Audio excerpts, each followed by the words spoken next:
तो अभी हम हमारा फर्स्ट चैप्टर स्टार्ट कर रहे हैं which is units and dimensions. तो यूनिट्स तो एंड डायमेंशंस काफी बढ़िया टॉपिक है। लाइक डायमेंशंस तो मेरा पर्सनली फेवरेट टॉपिक है। तो चलो शुरू करते हैं। तो बेसिकली इसमें जो हम फर्स्ट चीज देखते हैं that is a physical quantity. Physical quantity. So what is a physical quantity? Physical quantity वो क्वांटिटी होता है जिसे हम मेजर कर सकते हैं एंड जिसके थ्रू हम फिजिकल लॉज लिख सकते हैं। जैसे कि हम जो भी इस वर्ल्ड में चल रहा है या फिर जो भी हमको फिजिक्स के लैंग्वेज में लिखना रहता है वो हम फिजिकल क्वांटिटी के थ्रू बता सकते हैं। जैसे कि अगर मैंने ले लिया वेलोसिटी या ले लिया मैंने फोर्स या ले लिया मैंने एनर्जी, ये सारे फिजिकल क्वांटिटी। ये सारे फिजिकल क्वांटिटी मैं फोर्स के लिए इक्वेशन लिख सकता हूँ, कोई वेलोसिटी के लिए लिख सकता हूँ, इससे मैं बाकी चीजें ढूंढ सकता हूँ और ये मैं इंटरचेंज करते रह सकता हूँ, ये चीज मैं करते रह सकता हूँ। तो इसी वजह से फिजिकल क्वांटिटी वो क्वांटिटी होता है जो हमको मदद करता है कि हम इससे फिजिक्स के लॉस लिख सकते हैं, इससे हमें कुछ पता चल सकता है। ठीक है, सो ये है फिजिकल क्वांटिटी। और जो नेक्स्ट चीज हम देखेंगे दैट इज फंडामेंटल।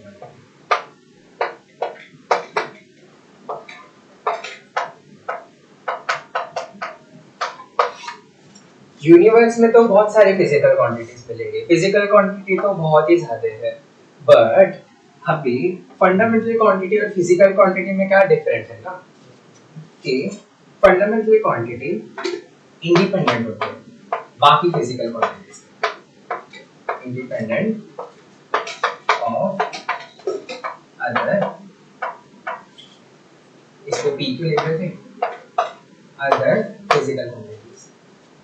जैसे कि अभी हम सोचेंगे कि ये जो बोर्ड है, ये जो बोर्ड का जो हमको विड्थ रहेगा दैट इज समवॉट 2 फीट। ठीक है, इसका जो विड्थ रहेगा वो 2 फीट है, but that does not depend on anything. Like अगर मैंने ये टाई ले लिया, ये भी 2 फीट का रहेगा and this thing also would be of 2 feet. तो फिर जो लेंथ है that is not depending upon ये टाई है या ये बोर्ड है, बट ये बस डिपेंड किसी पे नहीं करता है, ये इंडिपेंडेंट है सारे फिजिकल क्वांटिटीज के। तो इसीलिए हम लेंथ को एक बोल सकते हैं एक फंडामेंटल क्वांटिटी। वैसे अगर हम सेम चीज सोचेंगे टाइम के बारे में या टेम्परेचर के बारे में, तो टेम्परेचर, टाइम, लेंथ ये सारे फंडामेंटल क्वांटिटीज में आते हैं as they don't depend on any other quantity, any other physical quantity. तो फंडामेंटल क्वांटिटी में कौन कौन नहीं आएंगे? अभी समझ लो कि ये जो अभी फोन दिख रहा है आपने, ये फोन मुझे, वो मेरा रूम है बेसिकली, तो फिर मुझे उस रूम के बाहर फेंकना और फिर ये समवॉट डिस्टेंस होगा, समझ लो 6 मीटर्स का डिस्टेंस है मेरे और मेरे रूम के बीच, रूम के डोर के बीच में 6 मीटर्स का डिस्टेंस है और मुझे ये फोन उस दर फेंकना।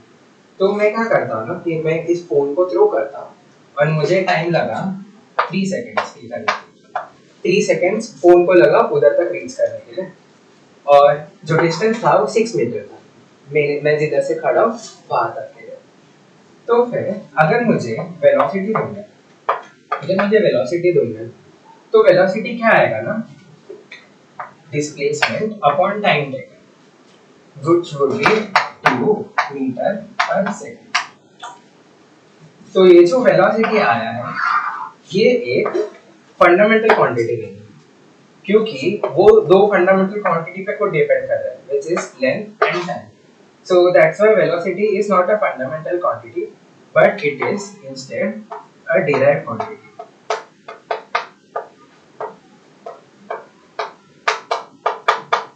Derived quantity वो quantity है जो हम fundamental quantities को multiply या divide करके बनाते हैं, उसी को हम derived quantity बोलते हैं। हम और एग्जांपल्स देखेंगे आगे जैसे चलते रहेंगे, बट मैं सबसे पहले जो फंडामेंटल क्वांटिटीज है उनको मैं नोट कर दूंगा। तो हमारे पास बेसिकली 7 फंडामेंटल क्वांटिटीज है।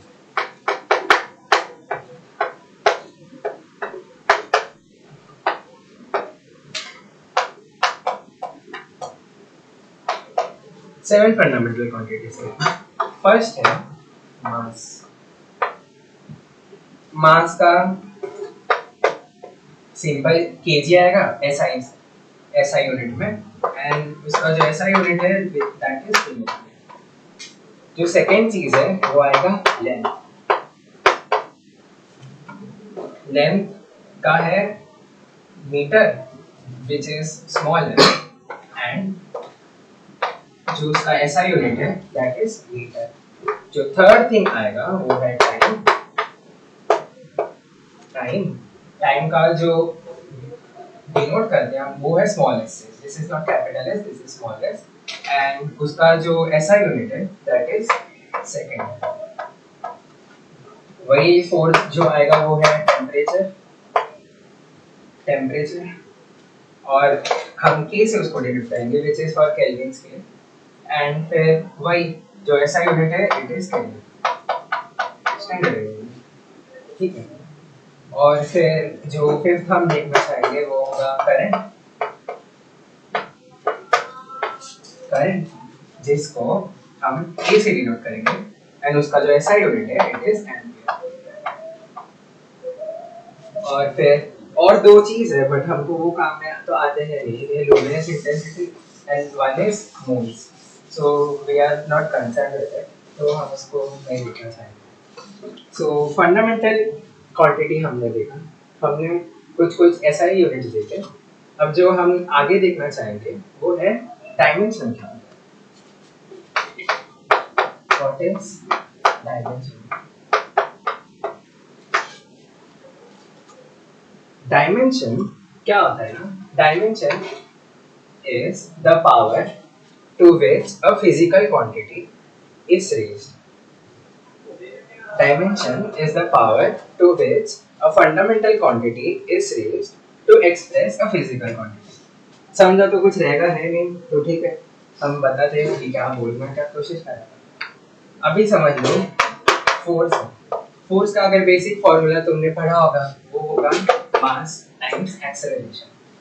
मास टाइम्स एक्सेलरेशन, ठीक है। अभी जो मास है वो एक फंडामेंटल क्वांटिटी है, ठीक है, तो उसको मैं एक कैपिटल एम से लिखूंगा, ठीक है, उसका डायमेंशन में कैपिटल एम से लिखूंगा। और जो एक्सेलरेशन है, ठीक है, एक्सेलरेशन को हम कैसे लिखते हैं ना, change in velocity upon change in time, या time taken to change this velocity, ठीक है। तो एक्सेलरेशन का जो होगा यूनिट या जो डायमेंशन होगा it would B velocity upon time, it would be velocity upon time, ठीक है। and velocity क्या होगा ना, displacement upon time, velocity होगा displacement upon time, तो यही हम इधर कोट करेंगे।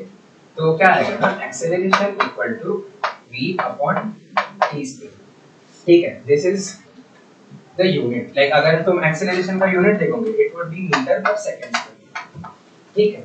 तो वही acceleration का जो डायमेंशन है it is velocity, not velocity, it is velocity by t means s by t square, it is not velocity, it is s by t square, वही मीटर पर सेकंड स्क्वायर। तो ये जो acceleration का जो ये आएगा हमको dimension it would B s means क्या होता है लेंथ, और t स्क्वायर मींस क्या होता है टाइम, और ये t टू द पावर -2 आएगा इधर, क्योंकि हम इसको ऊपर ले जा रहे हैं। तो अगर मेरे को लिखना रहेगा कि एक्सेलरेशन का जो डायमेंशन है, ठीक है, एक्सेलरेशन का जो डायमेंशन है इट वुड बी mt -2,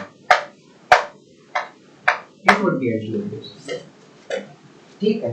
तो हम ढूंढे एक्सेलरेशन को कि it is lt-2, it is lt-2। तो हमें इधर से क्या पता चला, जो एक्सेलरेशन है वो है lt-2।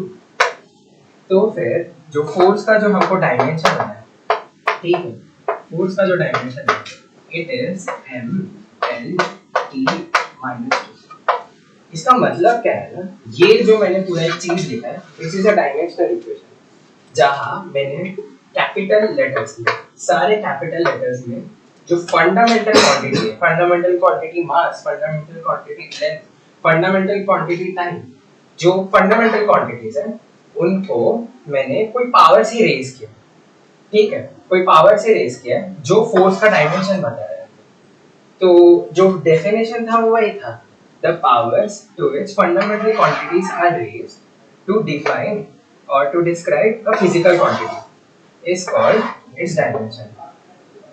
तो अगर हम देखेंगे कि अगर इधर हम देखते हैं कि the dimension of force in mass is 1, अगर मेरे को ये स्टेटमेंट लिखना होगा तो dimension of force in mass is 1, dimension of force in length is 1 and dimension of force in time is -2। तो ऐसे हम सब चीज का डायमेंशन लिखते हैं and it is a very useful, it is a very useful thing. मुझे formula भूल जाता था तो डायमेंशन से ही मैं करेक्ट फार्मूला निकालता था, बट वो मेथड भी हमेशा ये ट्रू नहीं है जब तक उनको कांस्टेंट नहीं पता और प्लस माइनस, बट ठीक है वो हम आगे देखते हैं।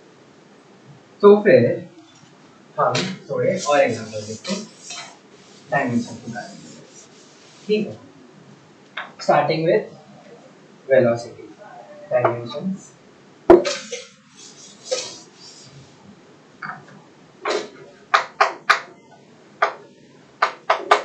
स्टार्टिंग विद वेलोसिटी, स्टार्ट हम वेलोसिटी से करते हैं, ठीक है। वेलोसिटी का तो हमने जस्ट किया था, सिर्फ देखते हैं वेलोसिटी क्या होता है, displacement upon time which is length upon time equal to L t-1, ठीक है। तो ये स्क्वायर ब्रैकेट में लिखना बहुत जरूरी होता है, डायमेंशंस को स्क्वायर ब्रैकेट में लिखना डायमेंशन को जरूरी है। तो मैं वेलोसिटी का क्या डायमेंशन लिखूंगा ना, इट इज L t-1, ठीक है। जो सेकंड चीज जो है वो लिखूंगा मैं एक्सेलरेशन। एक्सेलरेशन क्या होगा, velocity upon time, change in velocity upon change in time. ये डेल्टा का मतलब होता है चेंज, ठीक है, डेल्टा का मतलब होता है चेंज। तो फिर हम लिखेंगे कि change in velocity upon change in time, velocity का हमको मिल गया इट इज Lt-1 और जो टाइम का है इट इज t, ठीक है। तो हमको एक्सेलरेशन मिल गया Lt-, एक्सेलरेशन डायमेंशन। तुमको एक्सेलरेशन का डायमेंशन मिला, तुमको वेलोसिटी का डायमेंशन मिला, ठीक है। तो हम आगे बढ़ते हैं, दो हो गए। थर्ड चीज देखते हैं फोर्स, जो हमने फिर से पहले किया है बट स्टिल देख लेते हैं। Force, force which is mass times acceleration, वो आएगा m, और एक्सेलरेशन का क्या था ना Lt-2।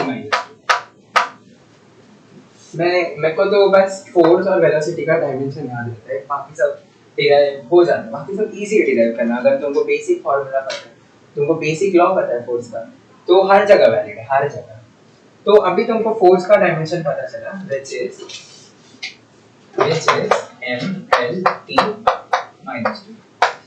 तुमको फोर्स का डायमेंशन पता चला, तो अभी हम जो फोर्थ चीज देखते हैं, फोर्थ चीज वो होगा वर्क डन। वर्क डन क्यों, वर्क डन को कैसे लिखते हो, force times displacement, force times displacement. तो फोर्स का क्या डायमेंशन है, mLt-2, और डिस्प्लेसमेंट का क्या डायमेंशन है, इट इज l, ठीक है। तो इट वुड बी mL2t-, वो समझा ना कि इसका एक l और इसका एक l दोनों ने l, ये l⁻² बना है और t-2 तो यहाँ से था। तो हमको वर्क डन का जो आया है डायमेंशन इट इज दिस, ठीक है। और फिर और डायमेंशन देखिए, और अगर मैं देखूंगा भी एनर्जी, ठीक है, अगर समझ लो मैंने एनर्जी देखा and if I specifically see kinetic energy, समझ लो काइनेटिक एनर्जी, काइनेटिक एनर्जी का तुमने क्या फार्मूला, एकदम बेसिक फार्मूला, सारे फार्मूला में डायमेंशनल एनालिसिस एप्लीकेबल है, ठीक है। तो काइनेटिक एनर्जी का क्या पता होगा, हाफ mv स्क्वायर पता था। तो हाफ तो कोई डायमेंशन होता नहीं, ये कांस्टेंट है, तो ये बस हम एक्सपेरिमेंटली फाइंड करते हैं, ठीक है। मतलब हाफ के फैक्टर से mv स्क्वायर मल्टीप्लाई होगा, ठीक है। ये हम एक्सपेरिमेंटली फाइंड करते, ये डायमेंशनली हम प्रूव कर सकते हैं ये चीज को, ठीक है। तो चेक करते हैं एनर्जी का क्या है, it is m into v। अभी वेलोसिटी का किसी को याद है? वेलोसिटी था lt minus 1, तो इट इज lt minus 1 का होल स्क्वायर, ठीक है। It is somewhat like this. So it would be m l to t minus 2, ठीक है। और फिर m l to t minus 2, और फिर यही आ जाएगा m l to t minus 2 ऐसे। अभी तुम एक चीज देखोगे कि ये एनर्जी का आया, और जस्ट मैंने थोड़ी देर पहले वर्क डन का निकाला था, it was same m l to t minus 2, was it the same m l to t minus 2? तो फिर अब इससे बता सकते हैं कि डायमेंशन से बता सकते हैं कि एनर्जी और वर्क डन का डायमेंशन सेम है, both are the same quantity. एक कितना वर्क डन किया उसको हम एनर्जी में एक्सप्रेस कर सकते हैं, कितने एनर्जी दिया या लिया हमने वो वर्क डन में एक्सप्रेस कर सकते हैं, और हम देख भी सकते हैं कि उनका डायमेंशन सेम। इसका क्या फॉर्मूला था? It was half m v, ठीक है। इसका क्या था? It was force into displacement, इसका था हाफ m v, बट इनका जो डायमेंशन ये दोनों सेम है।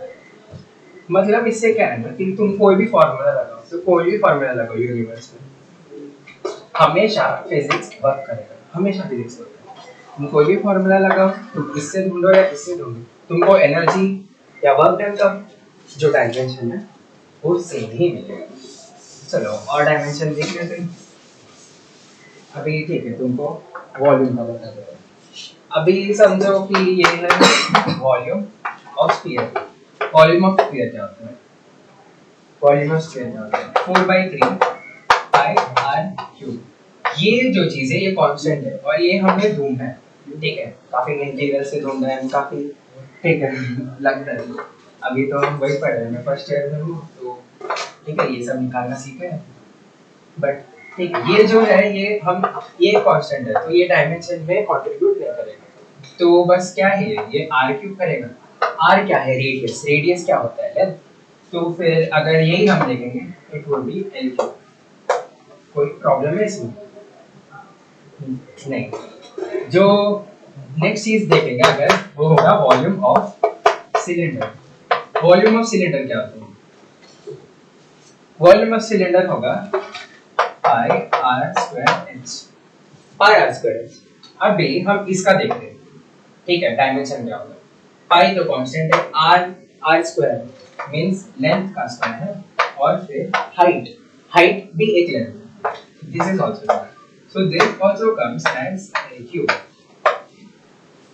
क्या तुम ये देख पा रहे हो? ये भी l क्यूब है। बट अगर मैं वही चीज सोचूं, इसके वॉल्यूम को निकालें क्यूब। अगर एक वॉल्यूम ऑफ क्यूब है,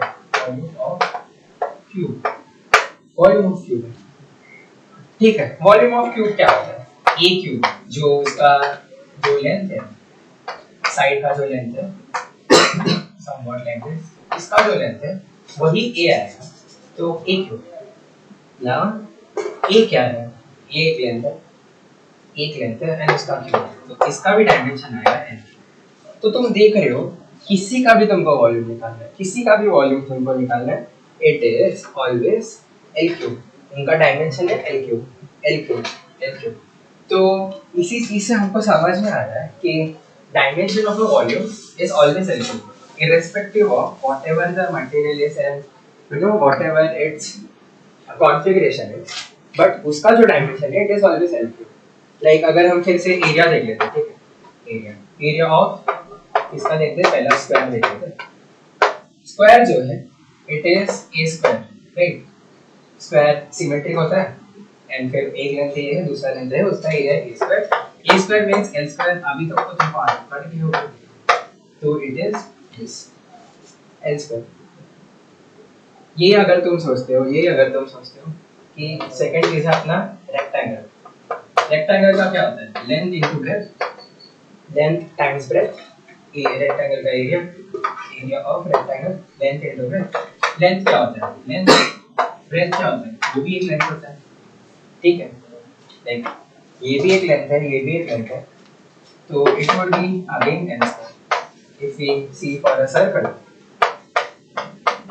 if we see for a circle it is pi r square, it is pi r square, तो r square है, ये भी लेंथ है और ये लेंथ का स्क्वायर मींस रेडियस, तो बिल्कुल भी लेंथ है, तो ये भी l स्क्वायर है, ये भी l स्क्वायर है, ये भी l स्क्वायर है, तो फिर से डायमेंशन काम कर गया कि सारे एरियाज का जो डायमेंशन है it is l square,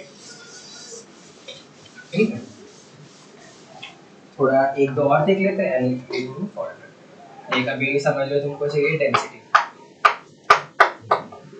density क्या होगा, मास पर यूनिट वॉल्यूम, डेंसिटी होता है मास पर यूनिट वॉल्यूम, और फिर उसमें भी अभी तुमको चाहिए रहेगा इसका डायमेंशन, तो मास का तो जस्ट है एंड वॉल्यूम का हमने देखा mass per unit volume, this is not cube, this is mass per unit volume, तो वॉल्यूम का जस्ट हमने देखा था कि कितने भी हमने तीन वॉल्यूम का एग्जांपल लिया था, तीनों का जो डायमेंशन आया था इट वाज l, तो जो डेंसिटी का जो आ जाएगा it would B m l to the power minus m l to the power, ये आ गया डेंसिटी। डेंसिटी से हम ठीक है चीजें तो ढूंढ सकते हैं और आगे डेंसिटी, अब हम देखते हैं कि तुमने 10th में पढ़ा होगा कि रिफ्रैक्टिव इंडेक्स एक डायमेंशनलेस क्वांटिटी होता है, उसका मतलब क्या होता है वो कभी पता चले, अगर नहीं पता चले तो आज देखते हैं। रिफ्रैक्टिव इंडेक्स क्या होता है ना, बेसिकली रिफ्रैक्टिव इंडेक्स होता है वेलोसिटी ऑफ अ मीडियम, ठीक है, this is velocity of light upon velocity of any medium, ठीक है, ये basic definition of refractive index. तो ये क्या है, ये है वेलोसिटी ऑफ लाइट, ये एक वेलोसिटी है, ये भी एक वेलोसिटी, मतलब इसका क्या डायमेंशन होगा, कोई भी वेलोसिटी, हमने अभी वॉल्यूम के लिए देख लिया और एरिया के लिए देख लिया कि कोई भी एरिया हो या कोई भी वॉल्यूम हो उनका डायमेंशन सेम होगा, तो अगर वेलोसिटी ऑफ लाइट है तो वो भी l टू द पावर -1 होगा, और ये जो वेलोसिटी है, जो वेलोसिटी ऑफ मीडियम वो भी l टू द पावर -1 होगा, तो इसीलिए उसके पास कोई डायमेंशन बचता ही नहीं, तो इसीलिए जो रिफ्रैक्टिव इंडेक्स है उसके पास कोई डायमेंशन नहीं, कोई डायमेंशन नहीं होता, उसको हम कैसे डिनोट कर सकते हैं ना, it can be m to the power 0, l to the power 0, t to the power 0, ठीक है, और भी आ सकता है, देख हमने टेंपरेचर देखा था, करंट देखा था, सब में 0, बट हम m n t इनको बेसिकली कंसीडर कर रहे हैं, तो जो refractive index it is dimension and refractive index is, ठीक है, it is a dimensionless quantity, but क्या सारे कांस्टेंट डायमेंशनलेस होते हैं क्या, जो सारे अगर समझ लो इंडेक्सेस है या कोई भी कांस्टेंट हम लगाते हैं सब ये होते हैं डायमेंशनलेस, तो देखते हैं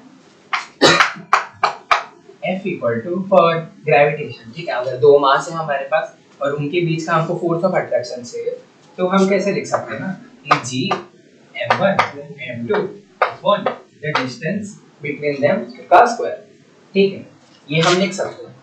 फोर्स का डायमेंशन किसी को याद है, फोर्स का डायमेंशन नहीं याद है तो हम देख लेते हैं, m into a means capital M, m e acceleration, acceleration was meter per second square, ठीक है, तो l to the power l t to the power -2, तो ये आएगा फोर्स का डायमेंशन, ठीक है, फोर्स का डायमेंशन ये है, g का हमको ढूंढना है, g का हमको ढूंढना है, m1 m2 दोनों क्या है मास, तो इसके लिए एक m लिखता हूँ, इसके लिए एक m लिखता हूँ, बेसिकली दोनों m ही है, तो ये m² हो जाएगा, बट तुम्हारे अंडरस्टैंडिंग के लिए, एंड जो रेडियस है वो है लेंथ, तो इट इज l², ठीक है, एक m से एक m जाएगा, g का क्या डायमेंशन आएगा ना, फिर g का डायमेंशन आएगा it would be l³ m to the power -1 m to the power -1 l³ t to the power -1,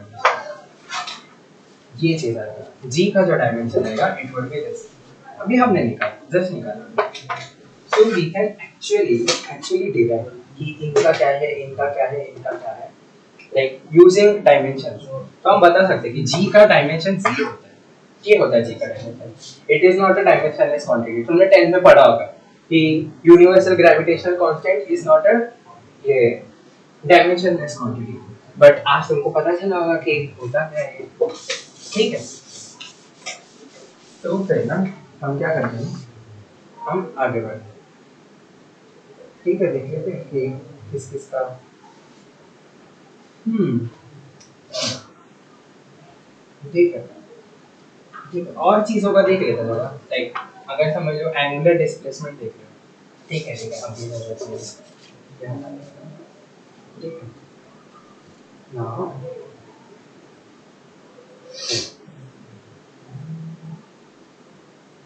हाँ, जो नेक्स्ट चीज जो है डायमेंशनल एनालिसिस है। ठीक है, अभी हम डायमेंशनल एनालिसिस सीखेंगे। डायमेंशनल एनालिसिस क्या होता है ना, कि जो डायमेंशन के बारे में हमने सीखा है उससे हम किधर किधर अप्लाई कर सकते हैं, किधर किधर हम उसे अप्लाई कर सकते हैं। लाइक एप्लीकेशन तो बहुत जगह हो सकते हैं, देखते हैं हम कहाँ कहाँ अप्लाई कर सकते हैं। अभी समझ लो जो force, not force, work done जो था, ठीक है, वर्क डन, ठीक है, वर्क डन जो था उसको मैंने लिखा फोर्स इनटू डिस्प्लेसमेंट, या वही था एनर्जी का डायमेंशन। एंड इट वाज, देखते हैं क्या था। फोर्स का तो मुझे याद हो गया था, एनर्जी माइनस टू डिस्प्लेसमेंट है ये, मतलब लेंथ, तो it is ml to t minus, ठीक है, वर्क डन, वर्क डन का है ये। अभी अभी अभी समझ लो कि ये मैंने एसआई सिस्टम में लिखा था। अगर एसआई यूनिट में लिखा है या एसआई सिस्टम में लिखा है, एमकेएस सिस्टम में लिखा है, ठीक है, so what I will write it as kg, this is mass is in kg, length is in meter, हमने देखा था length is in meter, तो मीटर स्क्वायर, और फिर इधर एक माइनस टू है, means divide by T to the power minus two, means minus की वजह से वो नीचे गया, and to the power two है, तो it would be second square. ठीक है, या एस स्क्वायर भी लिखूंगा या सेकंड स्क्वायर लिखूंगा, both are the same thing, but I chose to write it as second square, तो भी कर लो सो।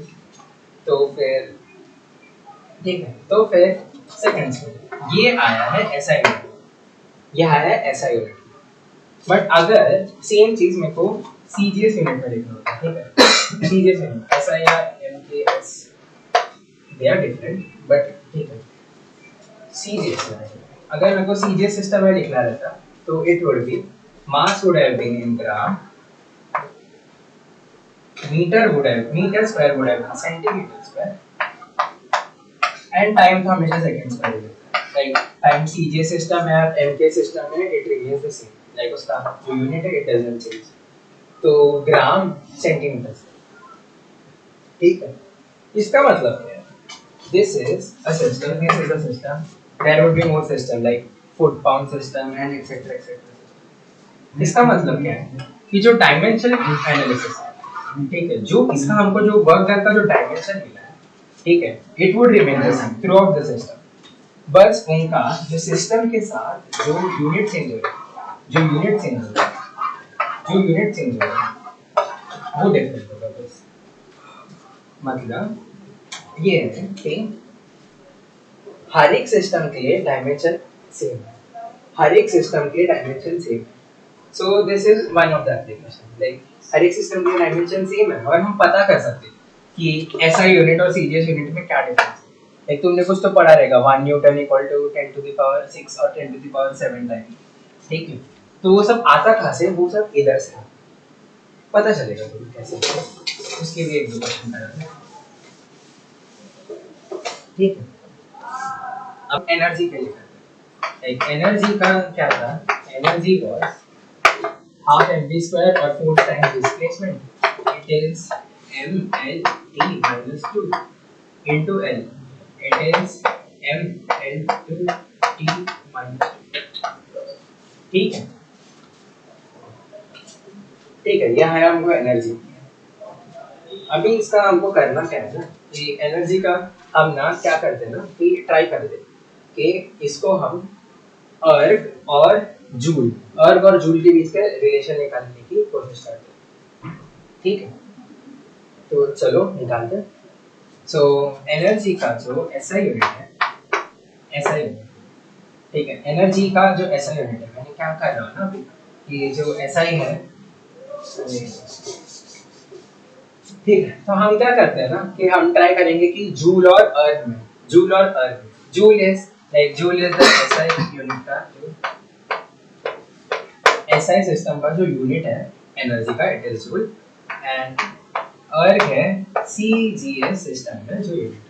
हम उनके बीच का रिलेशन निकालने की कोशिश करेंगे। ठीक है, कैसे निकालेंगे ना, मैं पहले एसआई यूनिट का लिख देता हूं। ठीक है, एसआई यूनिट लिख देता हूं एंड इट इज ml2t-2। ये है एनर्जी का डायमेंशन। अभी मैंने सबको एसआई यूनिट में लिखने का सोचा, तो m के लिए क्या होगा 1 kg, m के लिए 1 kg, n स्क्वायर के लिए क्या होगा मीटर स्क्वायर।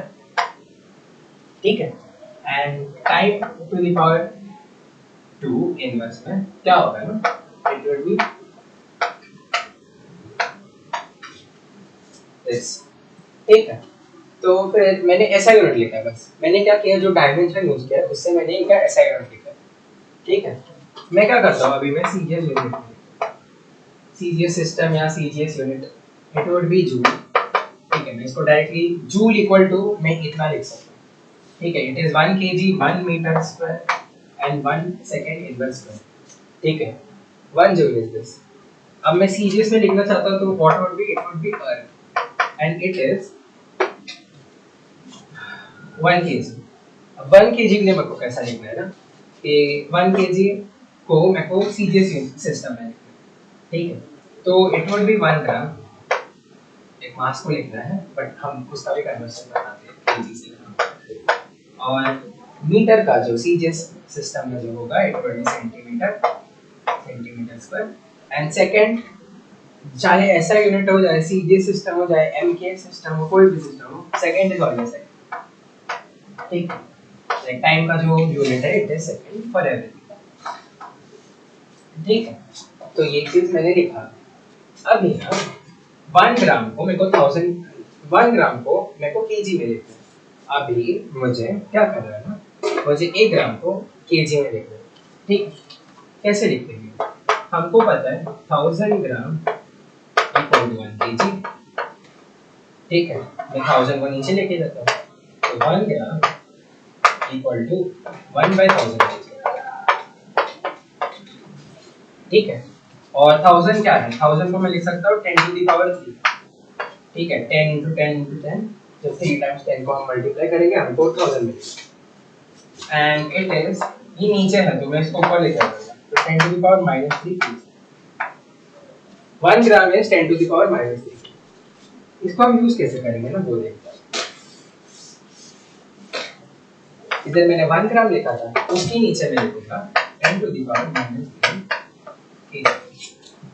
ठीक, 1 सेंटीमीटर के लिए क्या लिखूंगा ना, हमें पता है 100 सेंटीमीटर इक्वल टू 1 मीटर, means 1 centimetre equal to 10 to the power -2 metre. It's 100 नीचे गया, 100 क्या है 10 टू द पावर 2, वो ऊपर आया तो 10 टू द पावर -2। तो हम इसको ही लिखते हैं 10 टू द पावर -2 मीटर। ठीक है, और ये एक स्क्वायर है इधर, और सेकंड इनवर्स का स्क्वायर। ठीक है, मैं ये चीज लिखता हूं। अब मैं क्या कर रहा हूँ, मैंने तुम्हें पहले ही बताया था कि कांस्टेंट से डायमेंशन को फर्क पड़ता है। ठीक है, कांस्टेंट से, तो ये कांस्टेंट है, ये कांस्टेंट है। ठीक है, तो मैं क्या करता हूँ ना कि इनको बाहर ले आता हूँ, इनको बाहर ले आ जाता हूँ, क्योंकि मुझे इनकी जरूरत नहीं है इधर, मुझे इनकी जरूरत नहीं, मुझे कुछ और अच्छा चीज दिख रहा है, मुझे एक और बढ़िया चीज दिख रही है, तो मैं इसे बाहर लेके आता हूँ। तो 10 टू द पावर -3 को हम बाहर लेके आए, इट विल बी 1 kg। ठीक है, और इधर जो 10 टू द पावर -2 है, उसके स्क्वायर को मैं बाहर लेके आता हूँ, तो it would be 10 to the power -2। ये समझा ना, ये 10 टू द पावर -2 है, उसका हमने स्क्वायर किया, तो 10 to the power -2, 10 to the power -4 बाहर आएगा, and it would be 1 metre, and it will be second inverse का होल स्क्वायर। ठीक है, इधर तक सब सही है। लाइक हमने बेसिकली क्या कि एनर्जी को लिखा, फोर्स इनटू डिस्प्लेसमेंट, उसका डायमेंशन निकाला। उसी के डायमेंशन में हमें एसआई यूनिट में हमको पता है एनर्जी का जो यूनिट होता है इट इज जूल। तो एसआई यूनिट में हमने निकाला 1 kg 1 metre 1 second inverse whole square. Now CGS में हमको पता है कि उसका यूनिट अर्ग होता है, हमने लिखा है 1 ग्राम 1 सेंटीमीटर स्क्वायर सेकंड इनवर्स में। ठीक है, यही हम डायमेंशन फॉर्मूला यूज कर रहे हैं ये लिखने के लिए। फिर मैंने 1 ग्राम को 10 to the power minus 3 KG लिखा, 1 सेंटीमीटर को 10 to the power minus 2 metre लिखा एंड सेकंड को सेकंड लिखा। ठीक है, मैंने क्या किया, इनके कांस्टेंट्स को बाहर निकाला और मुझे ये टर्म दिख रहा है, तो ये क्या होगा ना 10 टू द पावर माइनस 7। ठीक है, और ये क्या है, ये जो चीज लिखा है मैंने लिखा है, कोई बता सकता है ये देखिए ये क्या है, ये जो चीज कहीं देखा है, जस्ट जस्ट देखा है, जस्ट जस्ट देखा है, जस्ट जस्ट देखा है, यस मैंने तो याद देखा। तो it is 10 to the power minus 7, it is 10 to the power minus 7। क्या होगा इससे, इससे क्या हो गया ना कि मैंने जो वो लिखा था was CJ सिस्टम की तरह था 1 erg equal to 10 to the power minus 7 joule. ठीक है, 1 erg equal to 10 to the power minus 7, तो मैं क्या लिख सकता हूँ 10 to the power 7 erg equal to 1 joule. Yes, तो हमने प्रूव कर दिया। मुझे तो मजा आया, लाइक 10th में तो मुझे डायरेक्टली रटाया गया था कि 1 जूल इतना होता है, बट आज मुझे पता चला कि कैसे आता है। तो अच्छा लगता है कि जब हमको पता चलता है कि कौन सी चीज़ कहाँ से आ रही है, तो अच्छा ही लगता है। ठीक है, तो तुमको एक होमवर्क देता हूँ कि ये बताओ कि फोर्स में, फोर्स का है formula M N T minus two.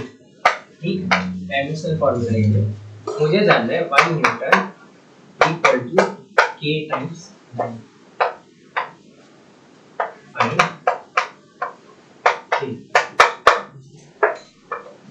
ठीक है, ये तो मैं करेक्ट, मैं नेक्स्ट जब भी एक कैसा है ना कि मैं पढ़ाऊंगा एक लेक्चर पूरा dimensional analysis everything, and one would be purely question analysis, तो उसमें ये जो चीज़ है ये मैं डिस्कस करूँगा। ठीक है, तो फिर के ढूंढना तो ये तुम्हारा क्वेश्चन है। अगर किसी ने नहीं लिखा मैं फिर से लिख लेता हूँ कि force equal to M N T. ठीक है, और फिर क्या था, मुझे 1 newton equal to K times joule, not joule, 1 newton equal to K times time, मुझे चाहिए के का वैल्यू। ठीक है, ये नोट कर लो ये क्वेश्चन, आई होप कर लिया होगा। तो आगे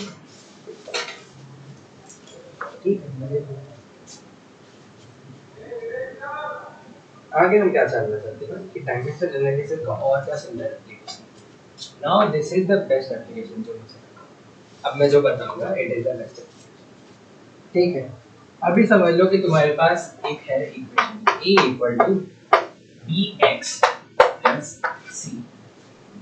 इतने बड़े बड़े में मैंने क्या लिखा है, a equal to bx plus c, मैंने एक इक्वेशन लिखा। अभी डायमेंशनल फॉर्मूला क्या बोलता है ना, या डायमेंशनल एनालिसिस क्या बोलता है, प्लस माइनस c। ठीक है, प्लस माइनस c ये क्या बताता है ना कि the dimension of a equal to dimension of dx equal to dimension of c। ये इसका क्या मतलब है कि अगर मैं प्लस और माइनस कर रहा हूँ, ठीक है, LHS का डायमेंशन शुड बी RHS का डायमेंशन। ऐसा नहीं कि मैंने इसका डायमेंशन प्लस करके बनाना है। अगर अगर अगर हम सोचेंगे, ठीक है, अगर सोचना रहेगा कि कैसे, कि दिस इज, समझ लो कि टाइम, ये एंटायर भी टाइम होना चाहिए, ये एंटायर भी टाइम होना चाहिए, तभी तो मैं बोल सकता हूँ 5 second equal to 2 second plus 3 second. ठीक है, या कोई भी वैल्यू, ये भी वैल्यू, बट मुझे टाइम में ही मैं ऐड कर सकता हूँ, like second equal to second plus second. समझ रहे तुम कि मैं ऐसा नहीं कर सकता हूँ, this can be, this is right, but what is wrong is second equal to KG into दिन, या kg into meter plus time. This is not true, right? Time in a second. This is not true, right? kg into meter, no ऐसे में like मैं कैसे बता सकता हूँ कि kg into meter या सिर्फ kg, ठीक है, मैं ऐसे जोड़ नहीं सकता ना कि 5 second equal to 10 kg plus 3 second, ऐसे तो नहीं जोड़ सकते। तो वही डायमेंशनल एनालिसिस हमें बताने की कोशिश करता है कि जो एक लीनियर इक्वेशन है या किधर भी हो, कुछ भी हो, हमें एलएचएस का डायमेंशन चाहिए आरएचएस के लिए, हमें एलएचएस का डायमेंशन चाहिए आरएचएस जितना, ताकि हम हमारे जो operators which is addition, subtraction, multiplication, division, ये सब हम सक्सेसफुली कर पाए। ठीक है, देखते हैं क्वेश्चन देखेंगे तब ज़्यादा समझ में आता है। लाइक थियरी तो चलते रहती है, जब क्वेश्चन देखेंगे, जब तुम्हें एक्चुअल में समझेंगे, कोई एग्जांपल देखेंगे तब मजा आएगा। चलो हम देखते हैं कि न्यूटन का बहुत ही फेमस, न्यूटन के तो 3 इक्वेशन थे, इक्वेशन ऑफ मोशन, 3 इक्वेशन। सबसे पहला वाला देखते हैं, हम तीनों वेरीफाई करेंगे। हम क्या करेंगे, हम तीनों वेरीफाई करेंगे, तीनों का डायमेंशन वेरीफाई करेंगे। v equal to v plus 8, ठीक है। जो v है इधर, v वेलोसिटी, उसका क्या डायमेंशन है, lt माइनस, ठीक है, उसका क्या डायमेंशन है, lt minus. This is the final velocity basically, this is the initial velocity। Velocity इसका क्या डायमेंशन, ये इनिशियल और फाइनल हमने देखा था कि कोई भी वेलोसिटी हो या कोई भी वॉल्यूम, किसी का भी, किधर का भी वॉल्यूम, किधर का भी वेलोसिटी, उनका डायमेंशन हर जगह सेम होगा। तो इनिशियल और फाइनल वेलोसिटी का डायमेंशन होगा सेम, तो lt माइनस 1 इसका भी वैल्यू सब। और एक्सेलरेशन का क्या है, acceleration was velocity change in velocity upon change in time, so it was lt minus 2, as velocity is lt minus 1 divided by one more time, it would be lt minus 2, ठीक है। तो फिर acceleration क्या है ना, it is lt minus 2 acceleration, and that is a time multiplied by time, ठीक है, एक टाइम है, एक t है, तो इसको मैं क्या करूंगा, इनटू t, t दिख रहा है इधर, dt लिख रहा हूं। So what it is lt minus 2 into t to the power 1। तो फिर कैसे लिखा था, lt minus 2 और ये है t to the power 1, ठीक है। इसको अगर मैं अंदर लेके आया तो it would B lt minus होगा कि नहीं, माइनस 2 प्लस 1 माइनस, तो मैं एक्सेलरेशन का भी क्या डायमेंशन लिखूं, lt माइनस। तो हमने ये देख लिया, हमने बोल दिया कि न्यूटन का जो लॉ ऑफ इक्वेशन, न्यूटन का जो इक्वेशन ऑफ मोशन है, which is v equal to u plus at, it is dimensionally correct। what it is dimensionally correct।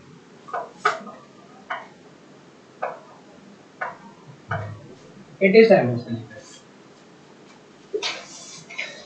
देखते हैं सारे इक्वेशन हम पास करेंगे, ठीक है। दूसरा क्या होगा, second would be v square minus u square equal to 2as।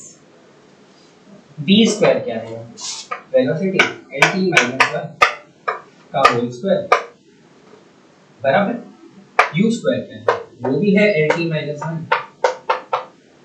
का whole square.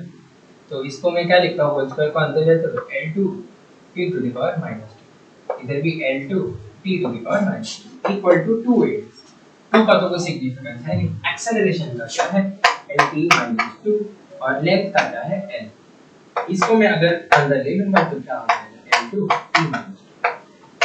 So what you can see here is, हम देख सकते हैं यहाँ पर कि ये इक्वेशन भी डायमेंशनली करेक्ट है, एज उसका LHS का डायमेंशन इक्वल टू RHS का dimension.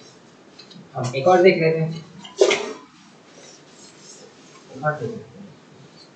It is S equal to UT plus AT square, ठीक है।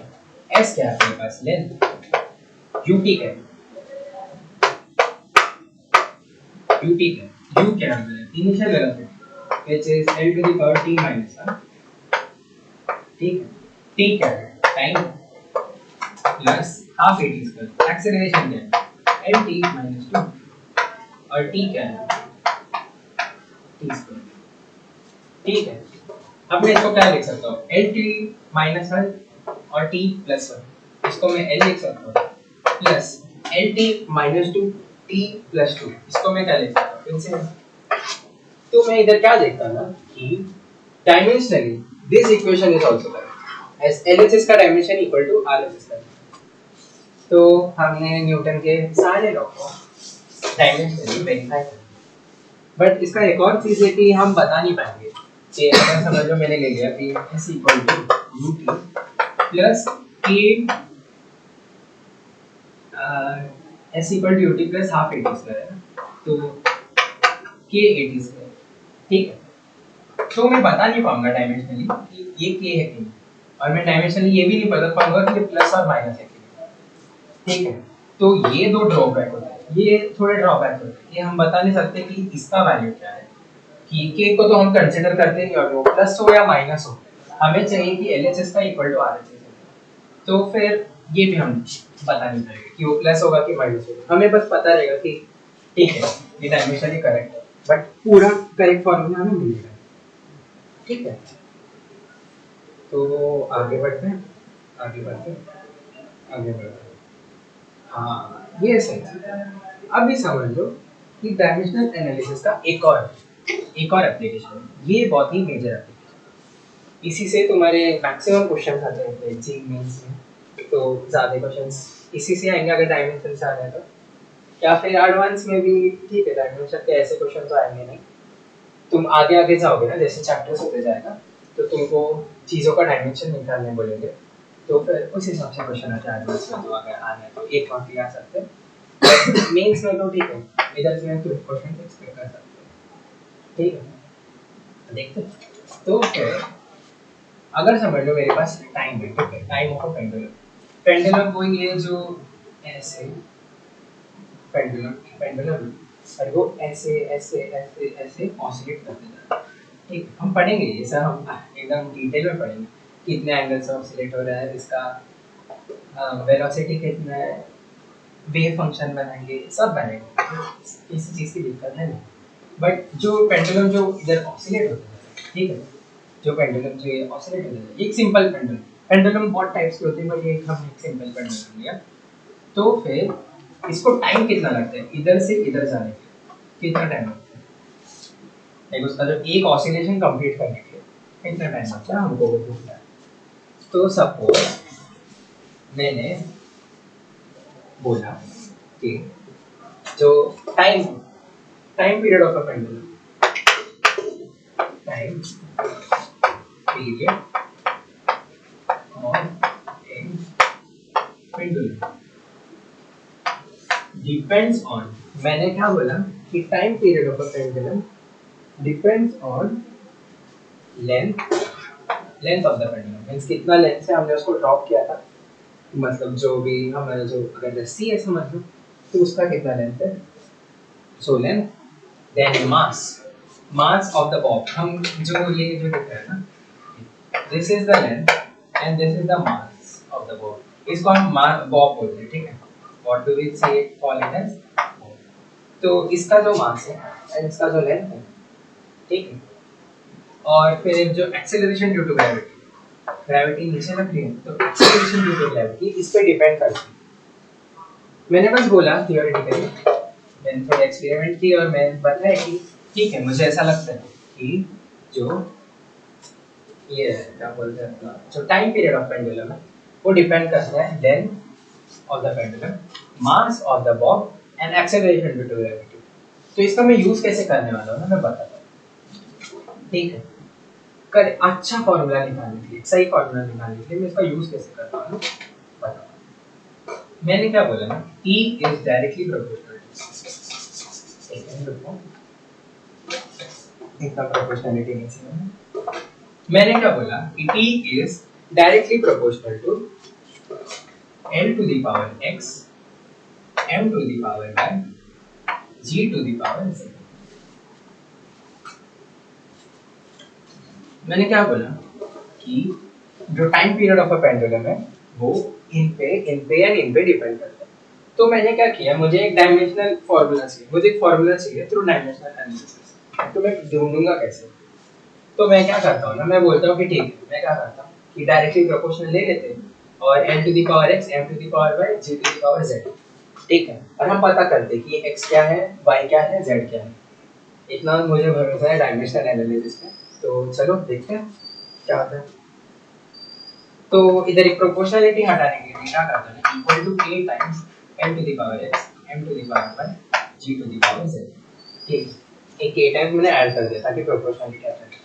प्रोपोर्शनल मींस इनसे तो प्रोपोर्शनल है, बट ये इक्वल टू नहीं, इक्वल टू क्योंकि कुछ तो एक टर्म मिसिंग है यहाँ पे, तो इसलिए हमने प्रोपोर्शनलिटी साइन लगा दी, ठीक है। Proportionality constant, this is a proportionality constant. तो मैं क्या करता हूँ ना, मैं इधर टाइम लेता हूँ, तो मैं टाइम का डायमेंशन, ठीक है, मैं क्या करता हूँ ना, मैं टाइम का डायमेंशन, टाइम का dimension is t to the power 1, t to the power 1 है टाइम का डायमेंशन। बट अगर मैं को इसे थोड़ा एक अलग वे में लिखता हूँ, थोड़ा एक अलग वे, मैं क्या करता हूँ ना, टाइम को लिखता हूँ m to the power 0, n to the power 0, t to the power 1। मैं टाइम को ऐसे लिखना चाहता हूँ, it is m to the power 0, n to the power 0 and t to the power 0। तो मैं क्या करता हूँ ना, टाइम को मैंने ऐसे लिखा, इक्वल टू डालूंगा k times dimension l to the power, not n, it is l to the power x, m to the power y, and lt minus 2 to थोड़ा नीचे थोड़ा कॉम्पैक्ट लिख लेते हैं, इक्वल टू k टाइम्स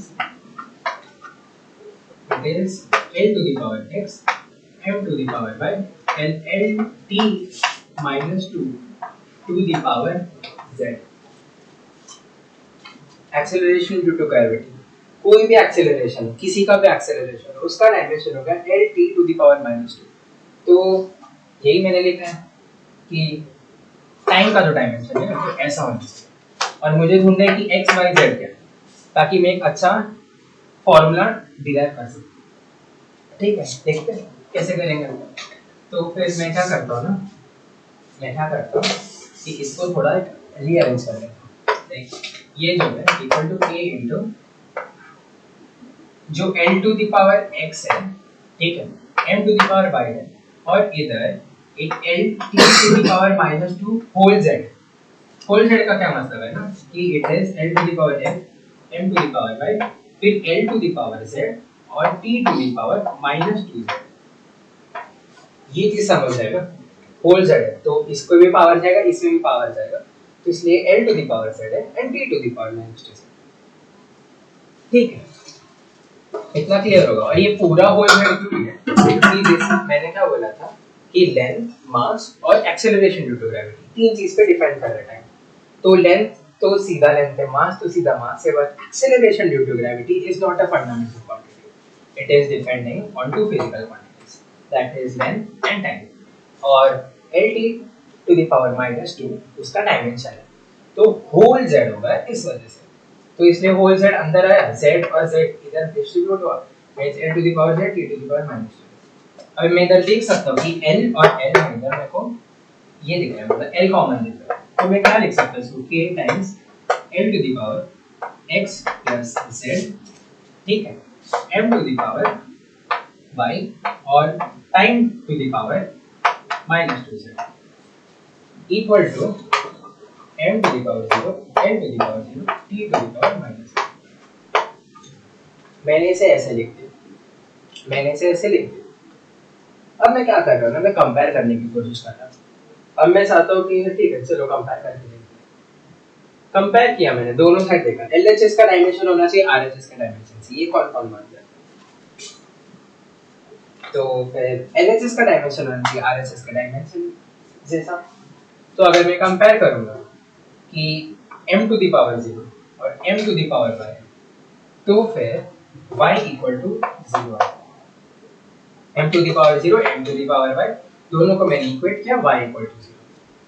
मैं same चीज करता हूँ, l टू द पावर 0 है, l to the power x plus z means x plus z equal to 0। ये चीज समझ रहा है मैं क्या कर रहा हूँ? LHS का डायमेंशन इक्वल टू RHS का डायमेंशन। M का जो डायमेंशन है, M का जितना पावर है वही इस M का होना चाहिए। उसी का मतलब होता है ना कि डायमेंशन सेम। ठीक है, मतलब डायमेंशन मैंने बताया था ना कि power to which fundamental quantities must be raised in order to express और राइट अ फिजिकल क्वांटिटी। ठीक है, तो m to the power 0, m to the power y equal to 0, l to the power 0, l to the power x plus z equal to. यही चीज इधर करूंगा मैं, time to the power -1 equal to z to the power -2 means not z to the power t to the power -2z, like t to the power -1 equal to t to the power -2z, तो वो हो जाएगा -2z, minus minus cancel, z equal to 1/2। ये मुझे आया, मैं इसमें put करना चाहता हूँ z equal to 1/2, x plus z equal to 0, z 1/2 है, means x plus 1/2 equal to 0। इससे क्या आएगा ना, x इक्वल टू -1/2 और y इक्वल टू 0 मैंने पहले से ही। इसका क्या मतलब है, इसका क्या मतलब है, मैं ये पार्ट रख कर देता हूँ अभी से। तो फिर हमने प्रीवियसली क्या ढूंढा ना, y equal to 0, x equal to 1/2 और फिर x इक्वल टू -1/2 और z इक्वल टू 1/2। जितना मुझे याद है यही चीजें हमें मिली थी। ठीक है, अभी मैंने क्या बोला था, टाइम को मैं क्या लिखता हूँ ना, equal to k times l to the power x means ln to the power x m to the power y, और जो एक्सेलरेशन ड्यू टू ग्रेविटी था टू द पावर z। ठीक है, तो मैं क्या करता हूँ ना, मैंने डायमेंशनल एनालिसिस से ये चीजें ढूंढी, तो मैं इसमें ही पुट करता हूँ। इसमें पुट करने का मतलब है y equal to 0 means m to the power 0 which would be 1, anything to the power 0 is 1, anything to the power 0, I guess except 0 to the power 0 is not different, but except that everything is 1। तो m to the power 0 क्या आ जाएगा, state हमें इधर 1 आ जाएगा, इधर एक k आ जाएगा, l to the power x क्या है -1/2, माइनस मींस l नीचे जा रहा है सबसे पहले का, और उसका पावर है 1/2 मींस √n आ रहा है।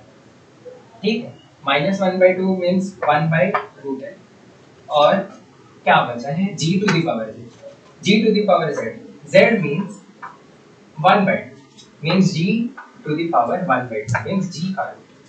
तो हमें क्या पता चल रहा है ना कि टाइम पीरियड है वो k टाइम्स √g/l।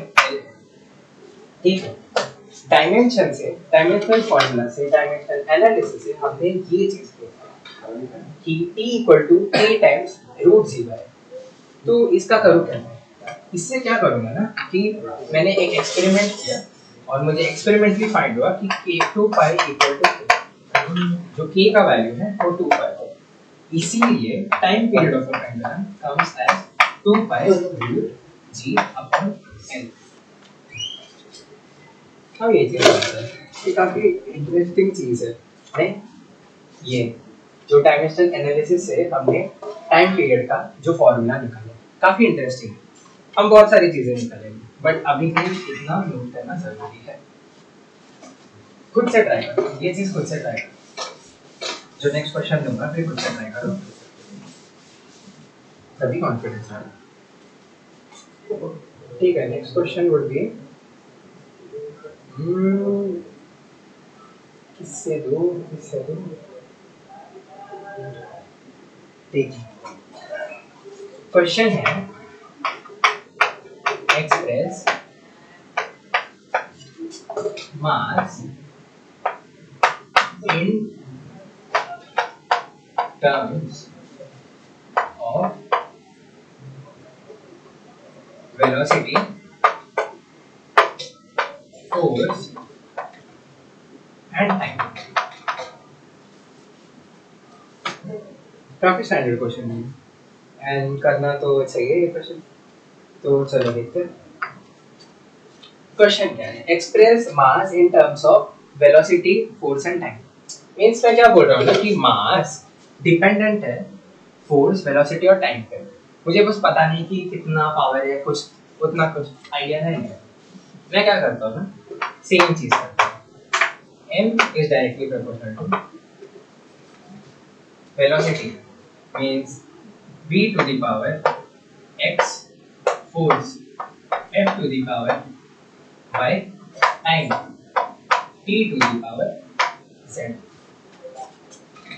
सेम चीज करूंगा, इसको मैं क्या लिखूंगा ना, m is equal to a times velocity को क्या लिख सकता हूँ मैं, l t minus 1 to the power x, force को क्या लिख सकता हूँ मैं,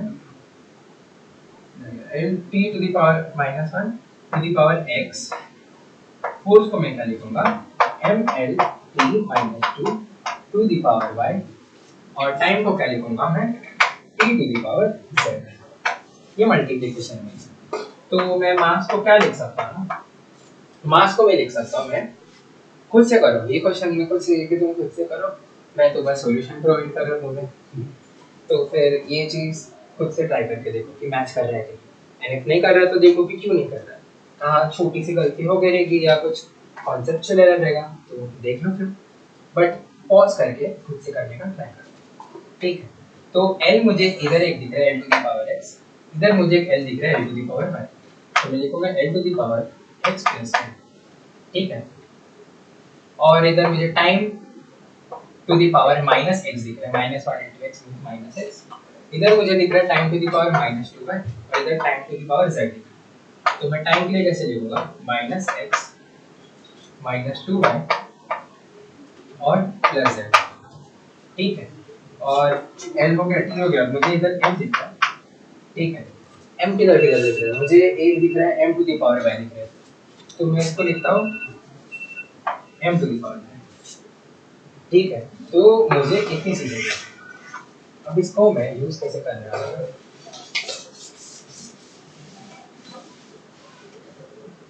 इसको मैं यूज कैसे करने वाला ना, m को मैं कैसे लिखता हूँ ना, m to the power 1 l to the power 0 t to the power 0, लिख सकते हैं। मींस ये बेसिकली यही है कि मास है, मास का डायमेंशन है m टू द पावर 1, ठीक है। मैं इक्वल टू लिखूंगा l to the power x plus y, means l to the power x plus y, then क्या है t टू द पावर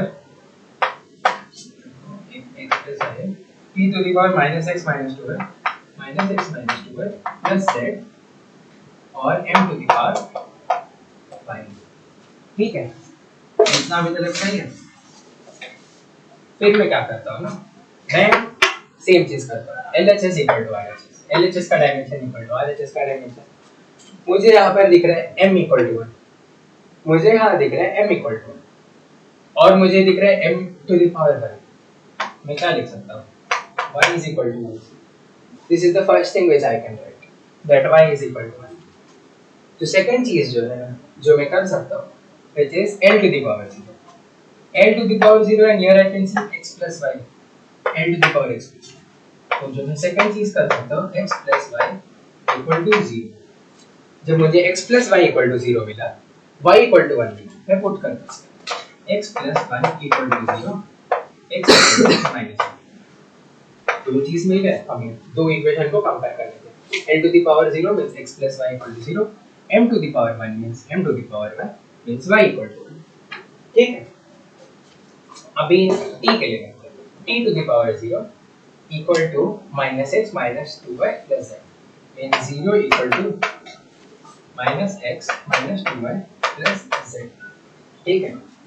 मुझे x पता है, मुझे 2y पता है, x क्या है मेरा, minus 1 equal to minus of minus 1 minus 2 into 1 means 2 into 1 plus z, ठीक है।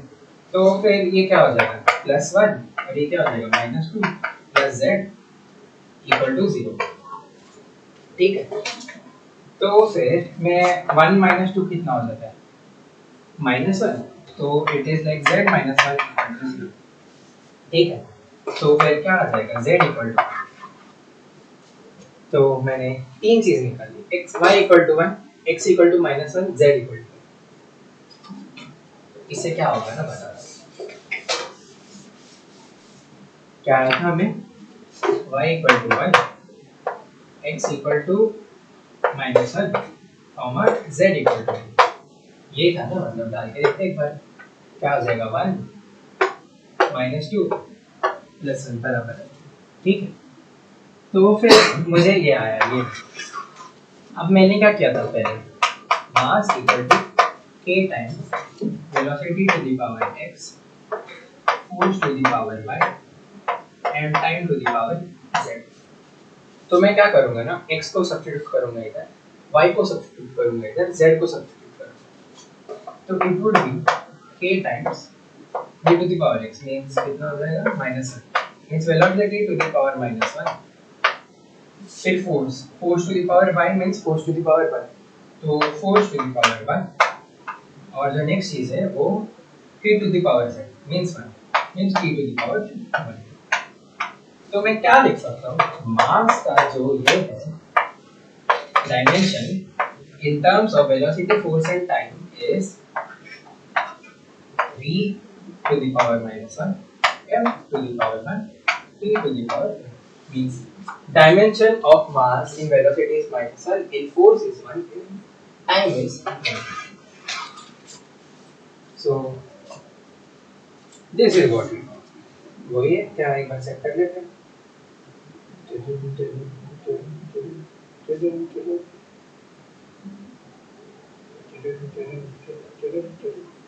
सही है।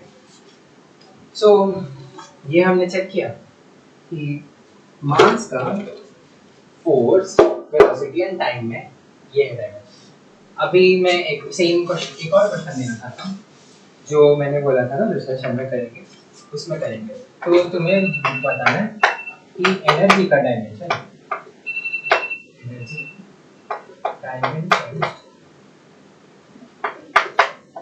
Of energy in terms of again velocity, force, comma time। ये तुम्हें करना है सेशन के अंदर, ठीक है। अगर तुम ये कर लोगे तो सही है, नहीं कर पाए तो देख लेना सोल्यूशन, क्योंकि नेक्स्ट लेक्चर में तो बताने वाले। तो अभी के लिए इधर तक खत्म करते हैं। आगे की क्लास में ना डायमेंशनल एनालिसिस में एक और चीज़ है, वो छोटा ही चीज़ है बट मुझे और काम है, एक अभी फर्स्ट ईयर में हूँ तो और काम है मुझे जरूरी। तो बाकी का आगे पढ़ते हैं। 2 क्वेश्चन तुम्हें दिया था, एक ये क्वेश्चन है और एक और क्वेश्चन न्यूटन और टाइम को कन्वर्ट करने में था। तो 2 क्वेश्चन नेक्स्ट लेक्चर के लिए, तब तक के लिए चलो।